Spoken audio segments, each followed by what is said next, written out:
Hello everyone, welcome to Kaushalam. आज हम बात करने जा रहे हैं रिवर्स चार्ज मैकेनिज्म के बारे में। क्या होता है रिवर्स चार्ज? जीएसटी में एक सिंपल सिस्टम को अगर हम समझें, फॉरवर्ड सिस्टम को हम समझें, तो सिस्टम क्या है? जो सप्लायर है गुड्स या सर्विस का, वो लाइबल है जीएसटी जमा कराने के लिए। किसको? गवर्नमेंट लेगा। किससे? रिसिपिएंट से, जिसने वो गुड्स या सर्विस उससे खरीदी है। मान लीजिए मैं एक सप्लायर हूं और मैंने 1000 रुपए का गुड्स आपको बेचा, उस पे मैंने 18% जीएसटी ले ली। तो अब मैं आपसे 1180 रुपए में आपसे लूंगा। अब ये 180 रुपए मैं सरकार को जमा कराऊंगा, 1000 रुपए मेरे हैं। तो आप यहाँ रिसिपिएंट हुए और मैं यहाँ सप्लायर हुआ। जीएसटी की लायबिलिटी मेरे ऊपर आती है। ये हुआ नॉर्मल सिस्टम। अब रिवर्स चार्ज क्या है? जैसा इसका नाम है रिवर्स, मतलब यहाँ सिचुएशन रिवर्स हो जाएगी, घूम जाएगी।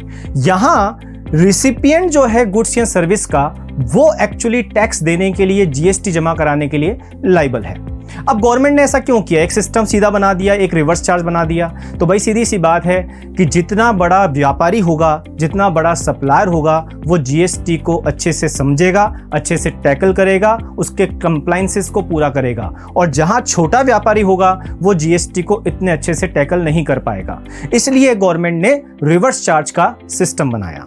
मान लीजिए आप एक बड़ी कंपनी है, एक बड़े सप्लायर हैं, आप कोई भी गुड्स या सर्विस किसी छोटे अनरजिस्टर्ड सप्लायर से खरीदते हैं। अब छोटा अनरजिस्टर्ड सप्लायर है तो सप्लायर, लेकिन आपको कोई भी सामान बेचते समय वो आपसे जीएसटी कलेक्ट नहीं करेगा, क्योंकि वो जीएसटी में रजिस्टर्ड ही नहीं है, क्योंकि उसका टर्नओवर 40 लाख या 20 लाख जो भी प्रिस्क्राइब लिमिट है उससे कम है, तो वो जीएसटी के दायरे में आता ही नहीं है। अब गवर्नमेंट कहती है यहाँ हमें जीएसटी का नुकसान है, इसलिए गवर्नमेंट ने रिवर्स चार्ज का सिस्टम बनाया कि भाई जो बड़ा व्यापारी है वो यहाँ पर जीएसटी देने के लिए लायबल है। अब यहाँ गवर्नमेंट ने कुछ गुड्स या सर्विस को नोटिफाई किया कि यहाँ पर, या कुछ सप्लायर को या रेसिपिएंट को नोटिफाई किया जहाँ पर जो रिवर्स चार्ज मैकेनिज्म है वो अप्लाई होता है। किसके ऊपर ये अप्लाई होता है?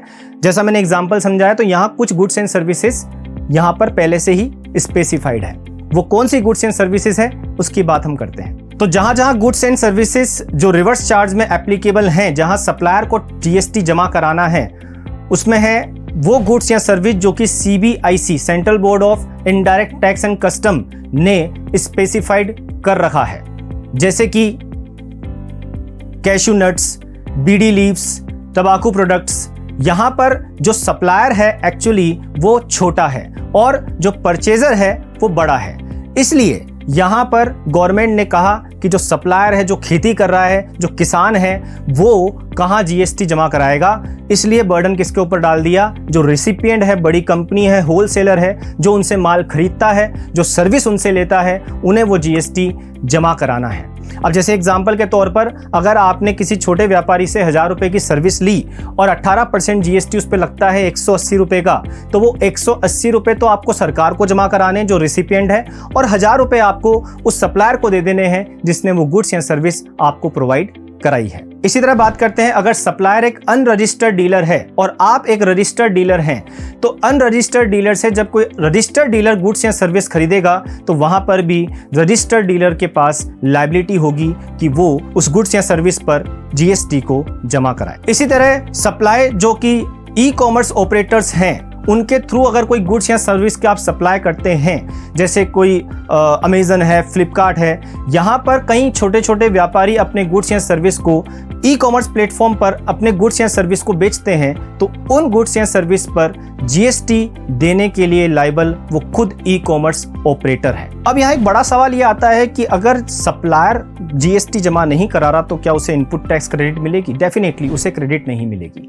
इनपुट टैक्स क्रेडिट किसको मिलेगी? जो रिसिपिएंट है उसे उस इनपुट टैक्स, मतलब जो जीएसटी उसने जमा कराया, उसकी क्रेडिट मिलेगी। तो इनपुट टैक्स क्रेडिट की अवेलेबिलिटी सिर्फ और सिर्फ रिसिपिएंट को होगी जहां पर रिवर्स चार्ज सिस्टम एप्लीकेबल है। ऐसी ही नॉलेज और जानकारी के लिए आप ज्वाइन कर सकते हैं कौशलम के different skill based courses. Thank you.